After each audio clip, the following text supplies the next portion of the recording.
What if the key to success wasn't about working harder, but about aligning with your true purpose and allowing reality to work in your favor? Interesting, huh? Then this episode 482 is for you, Mastery Seeker. Welcome to Personal Development Mastery, the podcast that helps intelligent, busy men and women develop self-mastery and discover their calling, so you can thrive in a fulfilling, purposeful life. I am your host, Agi Keramidas. By listening to this episode, you are going to discover how to align your heart and mind for effortless success. You will learn why emotions and energy play a bigger role in acknowledging goals than logic alone, and you will gain a practical exercise to identify your purpose and take meaningful action today. Before we dive in, remember, my fellow Mastery Seekers, if you want to go deeper into the episode, join us at our free community, the Mastery Seekers Tribe, for more. Go to masteryseekerstribe.com. Now let's get started. Today I'm delighted to speak with Owen Hunt, or Bootsy Greenwood. Owen, you are known as the blue-collar mystic, and you are an entrepreneur, stand-up comedian, Hollywood producer, and coach. You are passionate about helping others discover and align with their life's purpose, and through your work, you make complex spiritual and metaphysical concepts accessible, helping people embrace their authentic selves, harness their creative potential, and manifest their dream lives. Owen, welcome to the show. It's such a pleasure to speak with you today. It's a pleasure to be here. Thank you so much for having me. I'm really looking forward to this conversation. As I was telling you earlier, there are some things about your story and what you teach that I'm very intrigued about. In particular, and I will only mention that and leave it aside for the moment. That book that you read, the Russian mystical book, that really changed the way that you see things or see reality for that matter. So what I would like to start, Owen, with is give us a little bit of a background of the person that you were before, because I know that just over 10 years ago, you were at a very different place that you are today. Sure. So, I would say 10 years ago or so, maybe even longer than that, I was just looking for answers. I didn't know what I wanted to do. And I had picked up a lot of different spiritual books and different ideas over time. And I'd found myself pretty lost, pretty listless, and just working as a bartender. I had just gone through a breakup. I was at one of those places in life that was kind of, felt like a bottom shelf, emotionally. And so I was, just pretty turned around and kind of confused. And then I found a book that really kind of tied a lot of the ideas that I had found in other books together in a way that just really just hit right for me.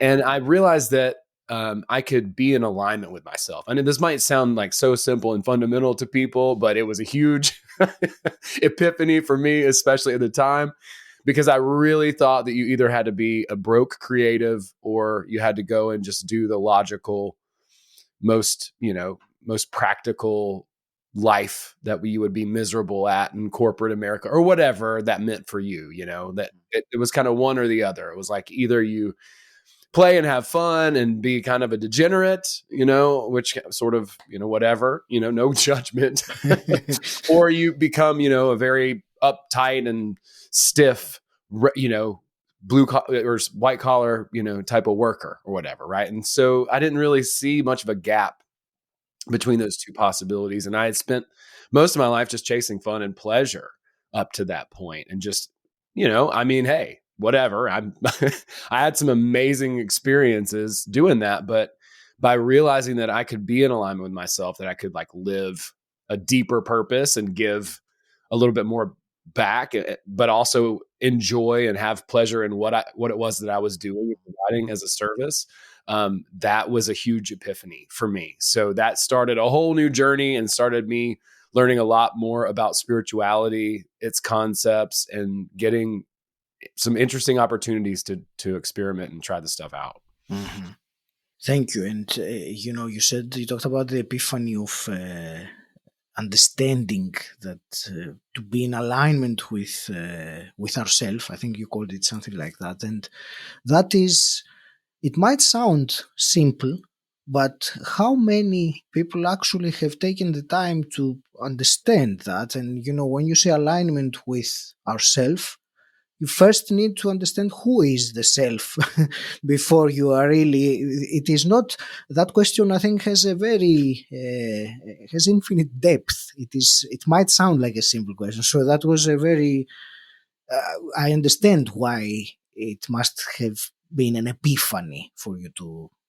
Yeah, I think that I had seen a lot of friends of mine who were successful really just by being themselves, and they kind of had a natural ability to sort of know who they were. Whereas I had a little bit more of a struggle to kind of parse that out and figure it out for myself and see it. And it's, like you said, it's an ongoing journey. It's not something that really ever stops, but when I saw the way that they interacted and how reality sort of favored them, and then I read the book, I was like, oh, well, duh, this is why, Right. like here are the reasons why. There are some real emotional aspects to success. People talk about the regiment and the logical progression and all of these types of things, but the truth of it is that reality is not linear. Not whatsoever. All kinds of things are happening. We can't calculate all the infinite variables over time. And so there are some very emotional aspects to success that I think people often overlook. But if we look at some of the more unhealthy psychological people, like people who are narcissists or sociopaths or psychopaths, they almost always find a way to win.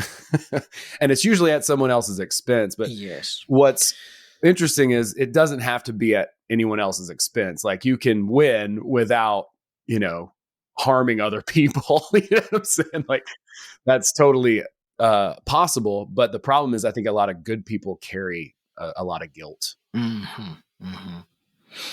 This is already beginning to be very fascinating because you talked about the emotional aspects to success. And I think many of us, myself included, I have found myself in a situation where I was taking all the right actions, doing all the things that, I was told I need to do, or following the guru or whatever.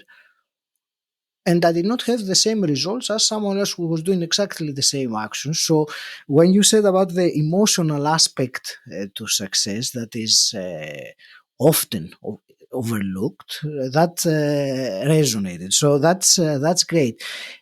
Let me ask then, since you mentioned the book, it is called Reality Transurfing. And I read here in your description, you said it was the most complete and comprehensive model of reality that you had ever read up to that point. So let me start. Tell me, what is the core principle, if there is one core principle of reality transurfing, and or anything else you want to offer as an introduction to the book, and then we can take it deeper to where follow what's the phrase, the rabbit hole. Yeah, for sure. Well, there is a lot to unpack. I'll do my best to shortcut it, as that's my claim anyway. but kind of a lot of it goes to what we were talking about a little bit earlier is alignment and being truly in alignment with yourself, that your heart, we're two-part beings. We have a heart and we have a mind, and they can be buddies. They can work on the same team. Very often they do not work on the same team. The mind has its own set of, I guess you could call it software, and the heart has its. So in the model, the heart is connected to infinity. So in infinite possibilities exist simultaneously in reality, right? Infinity is a mathematical certainty. So because of that, it's less about like trying to create and change reality and more what the author calls choosing. And the way that we do that is by being in alignment, by having our heart and mind on the same team. And he says, when you identify your true goal, it turns your life into a celebration.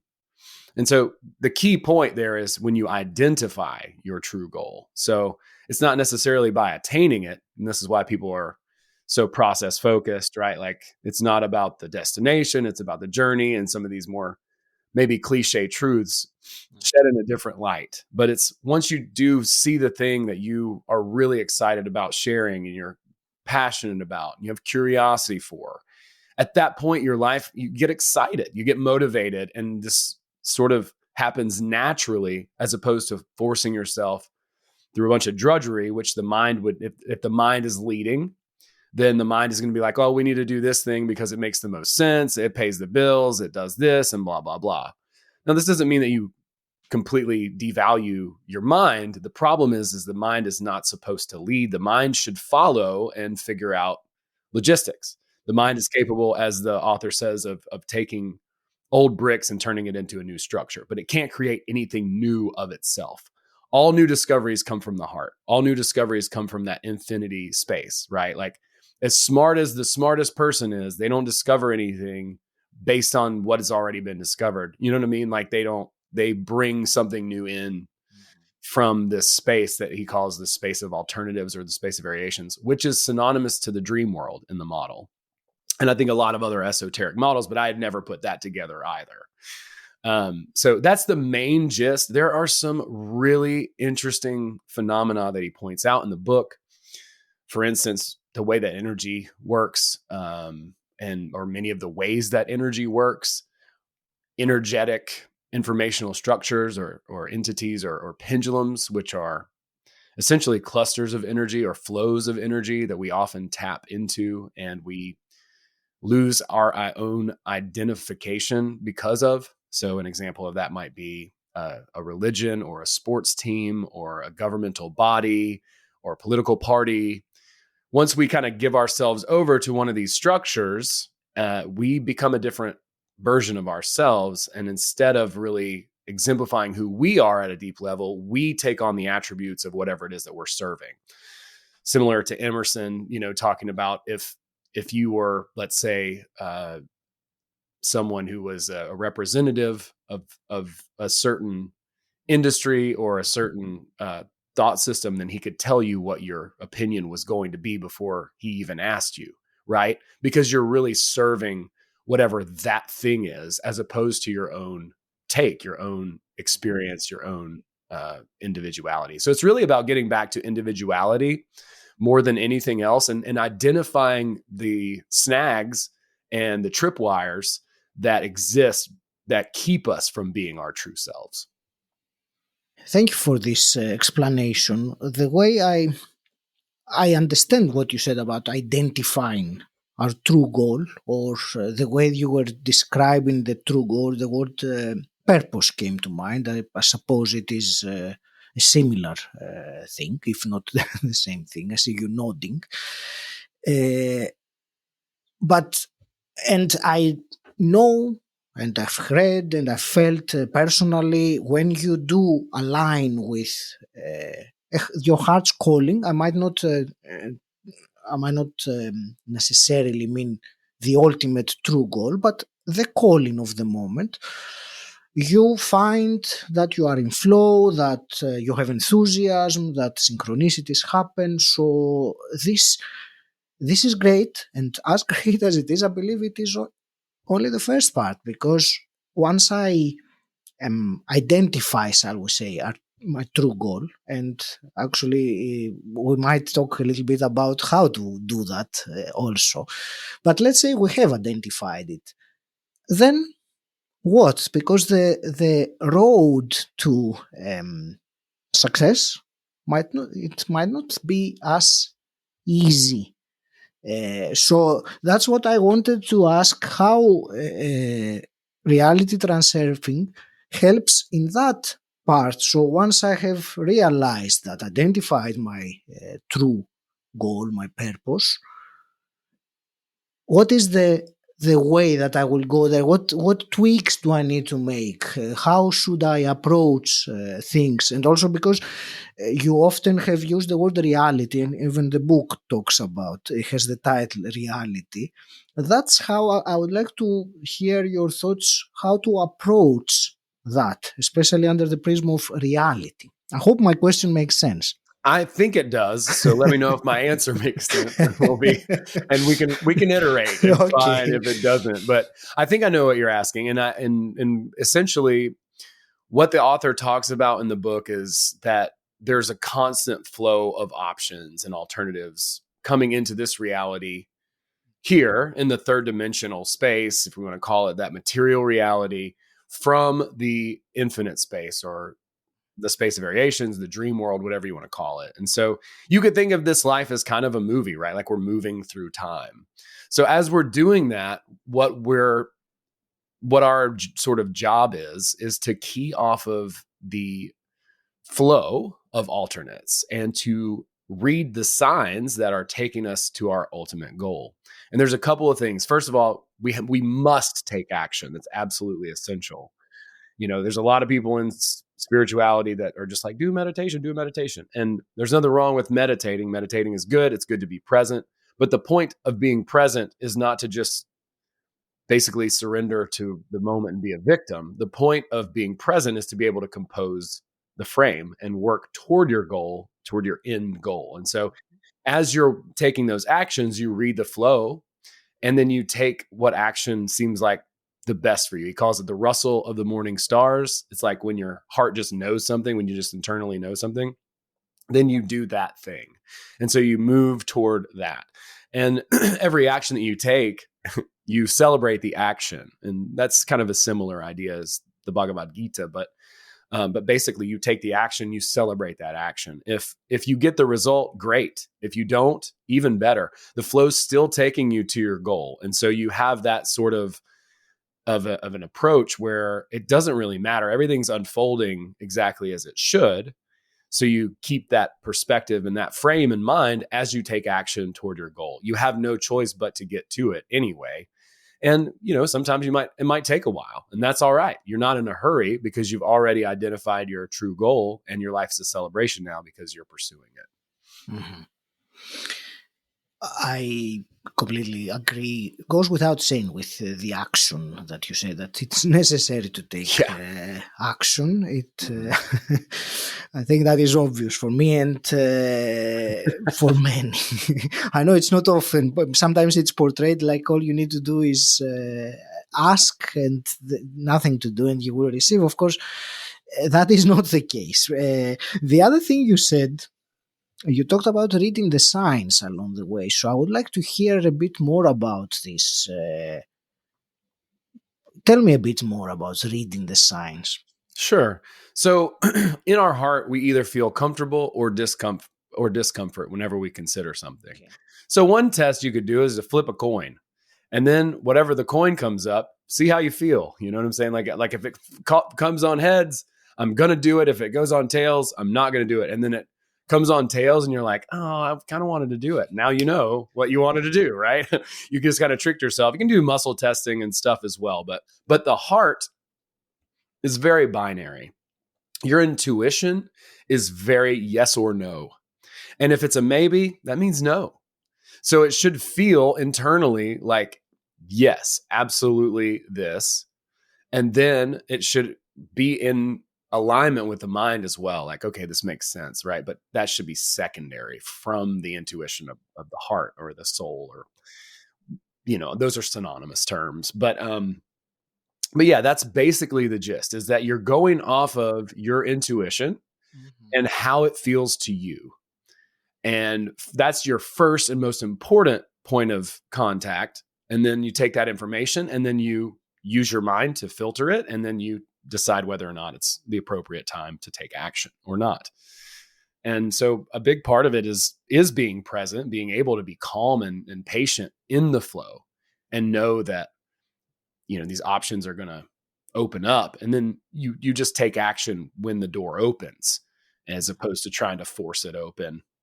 And you listen to your intuition on which direction to go when there are opportunities available. And if it doesn't feel good, then you don't do it.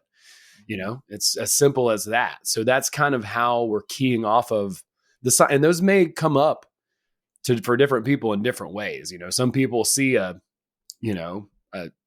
different kind of thing in their mind, or have a different type of a feeling about it, or maybe even see something in reality or overhear something that's like, oh, that you overhear someone say something about something you've been thinking about, and it's a strange synchronicity. So, little things like that can help us lead to that flow, that path. It's like a breadcrumb trail a bit, where it's like you follow the next breadcrumb and then the next one. But if you're thinking about it in a traffic analogy, you're behind a car maybe, and you're trying to get through all the traffic. You're looking in front of you, but you're also looking down the street too, to be like, okay, well, if I pass this guy, then I'll go around the next one and on. Right. Mm-hmm. And so you're seeing where you are and where you're going, and then keying off the options in the moment that you have. And then you just simply just check your own feelings about it. Or you can muscle test. A couple of different ways to muscle test about a decision. And then you can take it that way, because I think that's going to show up in your body as much as it will, in your mind or in your heart. I believe it does.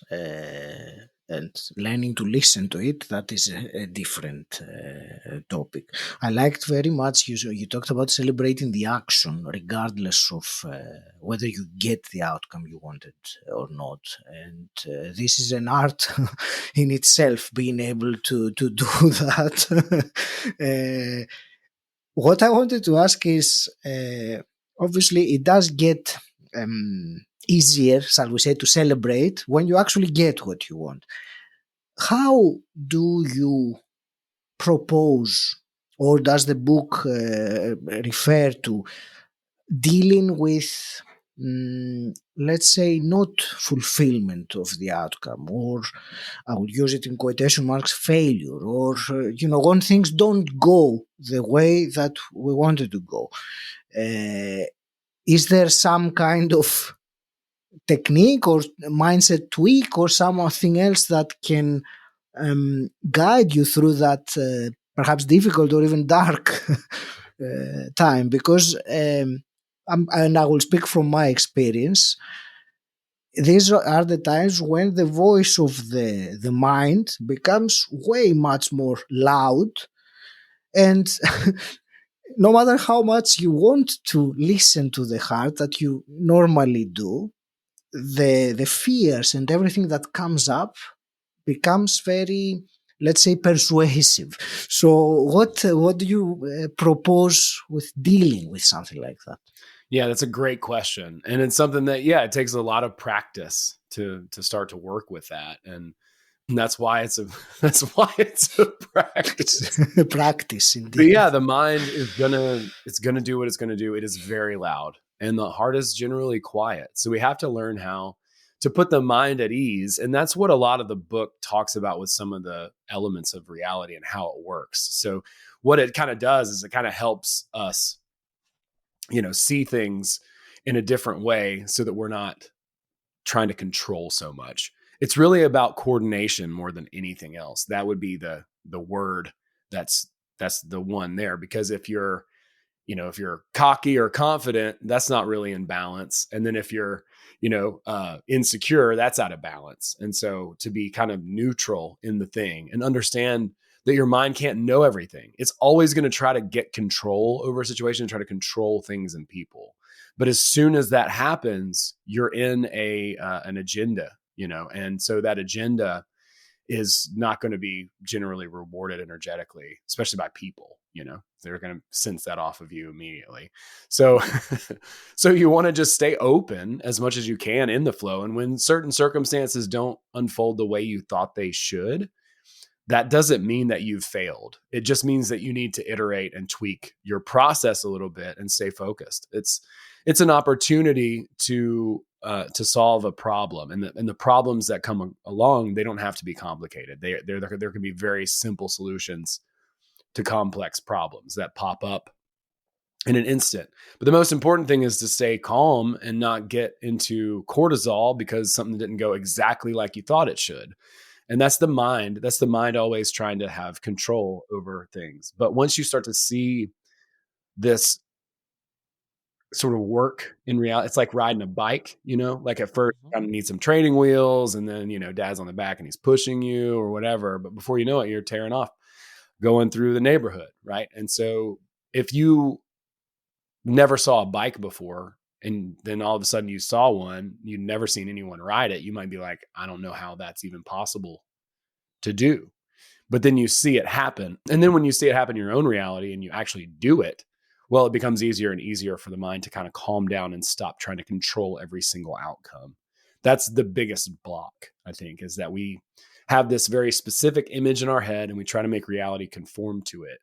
When instead what we need to do is create that image and the feeling that accompanies it, and then broadcast that feeling out to the universe, which is a mirror, which will reflect it back to us. And it won't necessarily look exactly like we pictured in our mind. Maybe it will sometimes. I don't know. For me, it never really has, but that's not the point. The point is the essence of it, the essence of the goal, what it represents and how it feels, not necessarily a specific range of expression where every little detail matches this idea that we had in our head. So you're saying that broadcasting the feeling rather than the image of, what we want to achieve or be or do or have. Yes, I am. I think the point of the image is to evoke the feeling. Emit the feeling. Yeah, correct. I believe so. Mm-hmm. I agree. Sounds very, very intuitively. It sounds very correct. There was, you mentioned a couple of times about the heart and the mind working, either collaborating or not working together. And I read you talk about an analogy with the car and the driver. So share this with us, because I think it's something very useful as analogies very much help. Yeah, sure. I love this analogy. So yeah, if you've driven a car, you've got someone driving in the driver's seat and someone in the passenger seat, riding what we call shotgun here in the States. But the heart should be the driver of the car and leading where it is that you're going. It should be something where internally at a deep level what it is that you're doing and why you're doing it. You have that true north pointing in that direction. And that's leading you in the direction that you're going.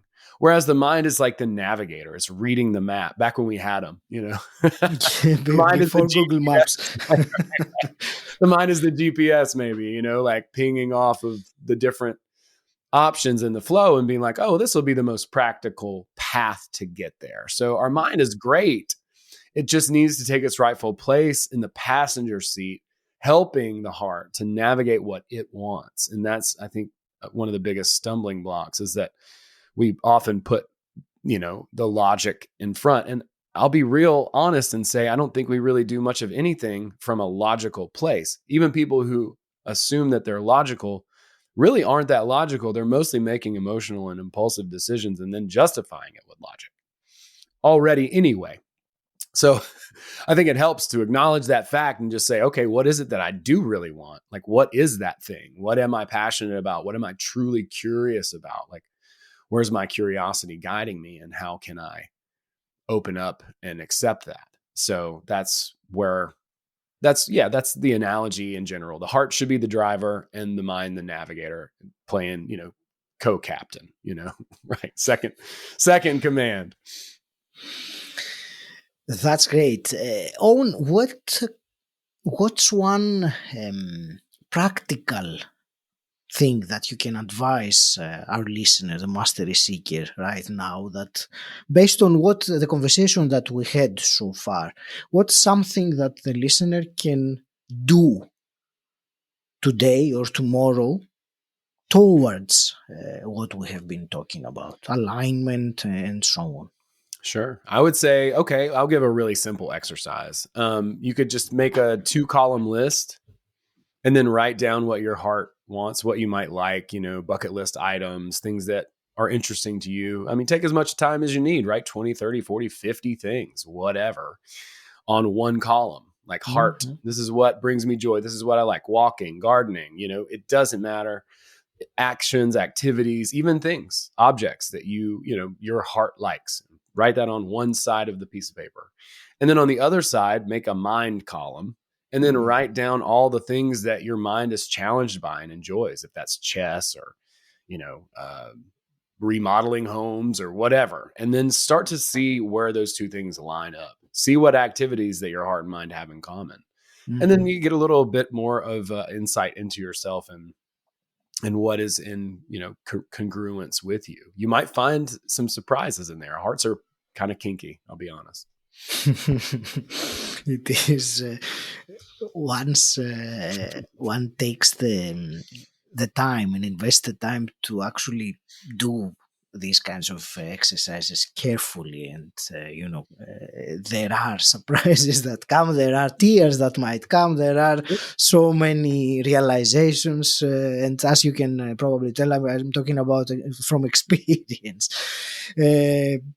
Owen, where do you want to direct the listener of this the conversation that wants to find out more about you and what you do and how you help?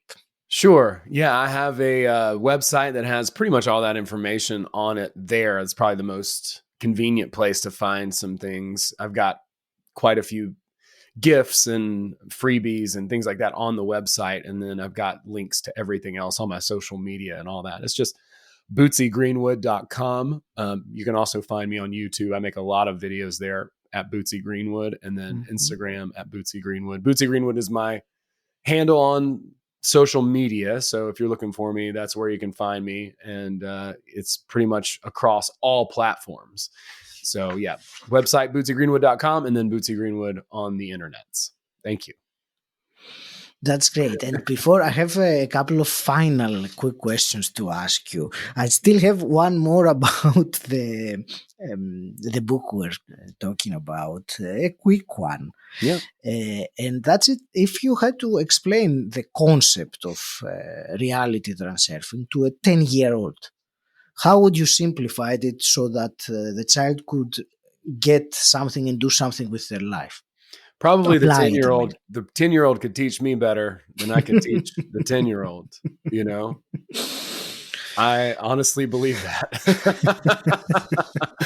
I mean, that's kind of what I'm sort of attempting to do with all this stuff, because it is there are a lot of different ideas in the book that are presented, but ultimately it's really about being your best self and giving your gift to the world. And so if that's something that people are interested in, they want to learn how they can win and also benefit the rest of society, humanity, that's what it's about. It's a win-win. It's finding the best thing that you can do and doing that for as many people as you can. And a couple of final quick questions, Owen, for you. And the first one is, what does personal development mean to you? Well, personal development is really important to me. I think we're always going into development or degradation. So it's essential, if you want to continue to develop, to put energy and effort into it. And it gets hard sometimes. It's not always easy, but it's a lifestyle. Personal development is a lifestyle. It's not something that you sit down and do one time. It's something that you have to be consistent with and continue to move down the road, So that's what personal development is to me. It's a challenge. It's a necessity. It's like moving around, going to the gym, whatever, fill in the blank that you need to do, writing, whatever it is that you do. It's a non-negotiable. And a hypothetical question, if you could go back in time and meet your 18-year-old self, what's one piece of advice you would give him? So many pieces of advice. You can only have one. Yeah, don't go to college.